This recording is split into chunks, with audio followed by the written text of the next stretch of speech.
ایک بات کی میں وضاحت کرنا چاہتا ہوں، وہ یہ کہ اس میں 4 قسم کے مالوں پر زکوٰۃ واجب ہوتی ہے۔ اس میں پہلا نمبر کس کا تھا؟ پہلا 2 کیا تھا؟ سونا اور چاندی۔ اس کے متعلق میں نے کیا عرض کیا؟ کس شکل میں زکوٰۃ ہوگی، کس میں نہیں ہوگی؟ ہر صورت میں زکوٰۃ ہوگی۔ کیا کہا میں نے؟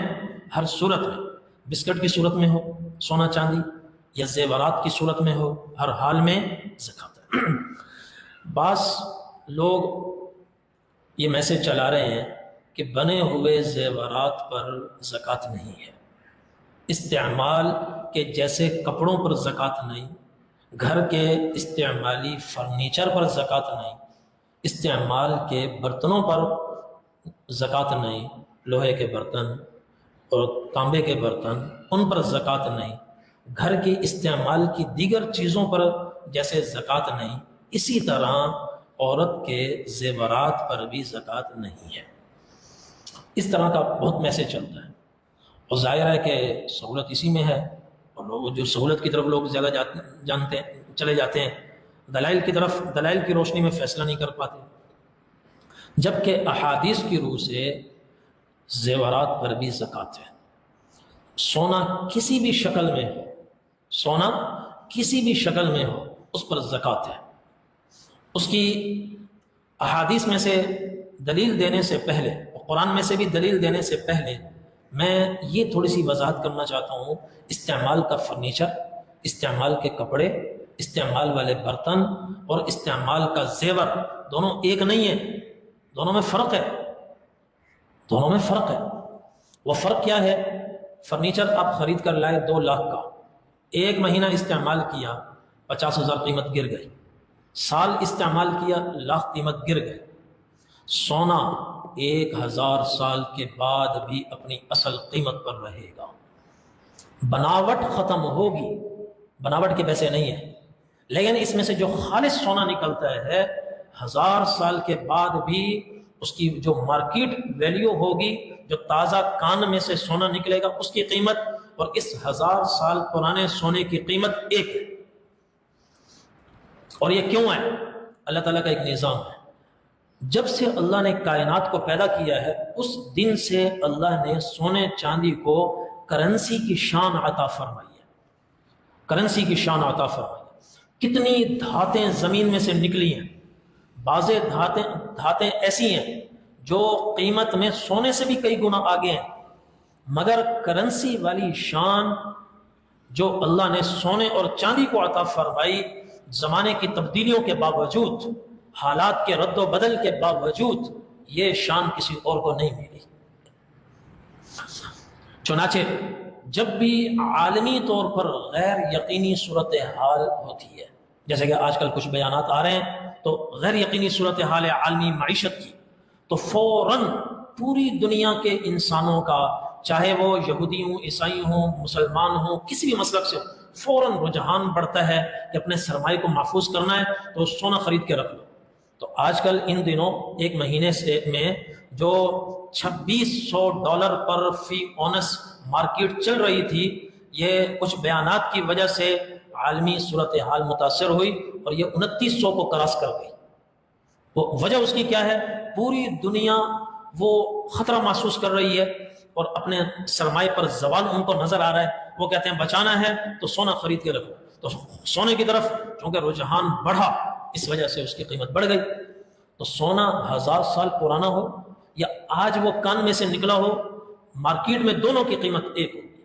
بناوٹ ختم ہوتی ہے، بناوٹ کے پیسے نہیں ملتے، لیکن سونا جو اندر ہے وہ اصلی ہے، اس کی قیمت ہے۔ اب اچھا، اور بناوٹ کا شریعت نے مکلف بھی نہیں بنایا۔ مثلا کسی ایک بسکٹ ہے 24 کیرٹ کا، اس کی قیمت ہے 3 لاکھ روپے تولہ، 3,04,000۔ اگر اسی کا زیور، دوسری طرف ایک تولے کا زیور بنا ہوا ہے 21 کیرٹ کا، 21 کیرٹ کا، تو 24 کی قیمت 3 لاکھ، تو 24 کا مطلب ہوتا ہے 3 لاکھ کو 24 پہ تقسیم کرو، پھر ضرب دو 21 سے، تو یہ تقریباً 2,70,80 کے درمیان ہوگا، ٹھیک ہے، وہ اس کی قیمت ہوگی 2,70,80 21 کیرٹ کی۔ تو اوپر جو باقی ہے وہ جو بناوٹ ہے، بناوٹ کا تو اعتبار ہی نہیں ہے، خالص سونا تو اس میں 2,70,80 کا ہے نا، تو اسی کی زکوٰۃ دیں۔ یہ نہیں کہ ایک تولہ سونا ہے بنا ہوا 21 کیرٹ کا، اور بسکٹ ہے 3 لاکھ کا، یہ ہے 270 کا، تو شریعت نے ہمیں یہ نہیں کہا کہ 3 لاکھ کے اعتبار سے زکوٰۃ دو، نہیں، سنیار کے پاس جاؤ، اس سے کہو ہمارا 21 کیرٹ کا سونا ہے اور ایک تولہ ہے، اس کی کیا قیمت ہے؟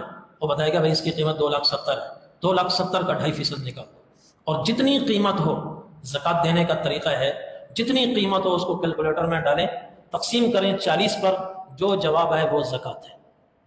اب میں 2-4 احادیث بیان کرتا ہوں جس سے معلوم ہوگا کہ زیور پر بھی زکوٰۃ ہے، زیور پر بھی زکوٰۃ ہے، خواہ وہ استعمال کا ہی ہو۔ پہلی حدیث صحیح بخاری اور صحیح مسلم میں حضرت ابو ہریرہ رضی اللہ عنہ سے مروی ہے، نبی کریم صلی اللہ علیہ وسلم نے ارشاد فرمایا، ما من صاحب ذهب ولا فضة لا يؤدي منها زکاتها الا اذا كان يوم القیامہ صفحت له صفائح من نار، جو میں نے شروع میں بیان کی کہ جس بندے کے پاس سونا ہو چاندی ہو، آگے یہ نہیں فرمایا بسکٹ ہو بنا ہوا ہو، نہیں، سونا ہو چاندی ہو، جس بندے کے پاس سونا ہو چاندی ہو اور وہ زکوٰۃ نہ دے، قیامت کے دن اس کا سونا چاندی آگ کی تختیوں میں تبدیل ہوگا، اور پھر جہنم میں اس کو لال انگارہ کر کے وہ سونے چاندی والے کی پیشانی، پیٹھ اور پہلو کو اس سے داغا جائے گا اور اس کو عذاب میں مبتلا کیا جائے گا۔ تو جس عورت کے پاس زیور ہے، کیا وہ سونے والی ہے یا نہیں؟ سونے کی تو مالک ہے، چاندی کی مالک ہے، لہذا اس حدیث کے وعید میں شامل ہو گیا۔ اس حدیث میں کہیں ہے کہ سونا اگر زیور کی صورت میں ہو تو اس کی زکوٰۃ نہیں ہے، حضور نے فرمایا جس کسی کے پاس سونا ہو چاندی ہو وہ زکوٰۃ نہ دے تو قیامت کا دن 50,000 سال کا ہے، اس کا حشر پھر یہ ہوگا۔ ایک حدیث۔ دوسری حدیث جامع ترمذی میں ہے، حضرت زینب زوجہ عبداللہ بن مسعود رضی اللہ عنہا، ان کی روایت ہے، نبی کریم صلی اللہ علیہ وسلم نے عورتوں کو جمع فرمایا اور ان میں آپ نے بیان فرمایا، اور اس میں آپ نے ایک بات یہ ارشاد فرمائی، یا معشر النساء تصدقنا ولو من حلیجکن فإنکن اکثر اہل النار، اے عورتوں کی جماعت تم زکوٰۃ دو، چاہے زیور کاٹ کر زکوٰۃ دینی پڑے۔ تصدقنا، صدقہ زکوٰۃ کے معنی میں، قرآن میں انما الصدقات للفقراء، یہاں صدقات سے زکوٰۃ مراد ہے، زکوٰۃ دو چاہے زیور کاٹ کر دینی پڑے۔ عورتیں کہتی ہیں ہمارے پاس تو پیسے نہیں ہے، کہاں سے دیں؟ اسی زیور کو کاٹیں، بیچیں، پھر زکوٰۃ دیں اگر پیسے نہیں ہے تو۔ دوسری حدیث۔ اور تیسری حدیث حضرت عبداللہ ابن عمر ابن العاص رضی اللہ عنہما کی روایت ہے، فرماتے ہیں دو عورتیں نبی کریم صلی اللہ علیہ وسلم کے سامنے سے گزری، جامع ترمذی اور ابو داؤد کی روایت، تو ان کے ہاتھوں میں سونے کے کنگن تھے، نبی کریم صلی اللہ علیہ وسلم نے ان کو روکا، آپ نے فرمایا اتؤدیان زکاتہما، تم اس کی زکوٰۃ دیتی ہو؟ انہوں نے کہا نہیں، زکوٰۃ تو ہم نہیں دیتی۔ آپ نے فرمایا اتحبانی ان یصورکم اللہ من نار، تمہیں یہ بات پسند ہے کہ قیامت کے دن اللہ تعالیٰ تمہیں آگ کے کنگن پہنائیں؟ انہوں نے کہا یا رسول اللہ نہیں، ہمیں ہرگز پسند نہیں۔ آپ نے فرمایا فأدیا زکاتہما، پھر اس کی زکوٰۃ دو۔ تو کنگن یہ بنا ہوا زیور ہی ہے، استعمالی ہے۔ اس حدیث سے بھی پتہ چلا کہ استعمال کے زیورات کی بھی زکوٰۃ ہے۔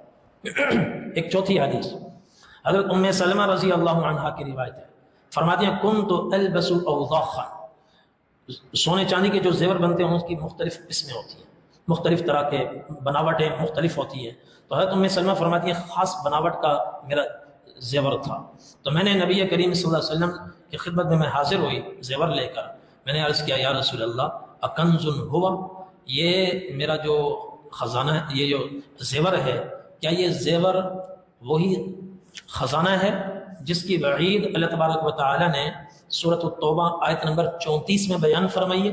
اکنز ہوا، کہ یہ وہی تو نہیں ہے کہ قیامت کے دن اس مال کو گرم کر کے وہ عذاب میں ڈالا جائے گا، جو آیت نمبر 34 میں اللہ تبارک و تعالی نے بیان فرمایا، کہ یہ وہی ہے؟ حضور نے فرمایا ما بلغ ان تؤدى زکاتہ فزکیا فلیس بکنز، جس بندے کے پاس مال ہو، اتنا مال ہو کہ اس کی زکوٰۃ بنتی ہو، پھر وہ کتنا زیادہ ہو اور بندہ اس کی زکوٰۃ ادا کرتا ہو، تو یہ مال وہ خزانہ نہیں بنے گا جس خزانے کو گرم کر کے انسان کو عذاب دیا جائے گا، اب بشرطے کہ زکوٰۃ پوری ادا کی جائے۔ یہ 4 احادیث ہیں، جو پہلی حدیث صحیح بخاری اور مسلم کی ہے، باقی احادیث کچھ جامع ترمذی میں، کچھ سنن ابی داؤد میں ہیں۔ ان تمام روایات سے یہ معلوم ہوتا ہے کہ استعمال کے زیورات میں بھی زکوٰۃ